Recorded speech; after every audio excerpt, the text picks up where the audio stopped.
అవకాశం దొరికినప్పుడల్లా మరి దేవుని స్తోత్రం ఛాన్స్ దొరికినప్పుడల్లా కూడా, దేవుని యొక్క సన్నిధిలో సమయము దొరికినప్పుడల్లా, టైము దొరికినప్పుడల్లా కూడా దేవునికి ప్రార్థన చేసేటువంటి వాడు. ఇతడు క్రైస్తవుడు కాదు, ఇతడు ఒక అన్యుడు. ఒక అన్యుడే ఇంతగా దేవునికి అతడు ప్రార్థన చేస్తున్నట్లుగా మనం చూస్తూ ఉంటున్నాం. అయితే ఎల్లప్పుడూ అతడు ప్రార్థన చేస్తూ ఉంటే మరి ఇంచుమించు మధ్యాహ్నము 3 గంటలు, పగలు 3 గంటల సమయంలో దేవుని దూత అతని దగ్గరికి వచ్చి కొర్నేలి అని పిలుచుట దర్శనమందు అతనికి తేటగా కనబడిన. అతడు దూత వైపు తేరి చూచి భయపడి, ప్రభువా ఏమని అడిగాను. అందుకు దూత, నీ ప్రార్థనలు నీ ధర్మకార్యములు దేవుని సన్నిధికి జ్ఞాపకార్థంగా చేరిపోయాయి. ఆమేన్, హల్లెలూయా. ఎవరి ప్రార్థన అండి?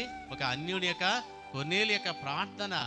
అతను ఎల్లప్పుడూ ప్రార్థన చేస్తూ ఉన్నాడు.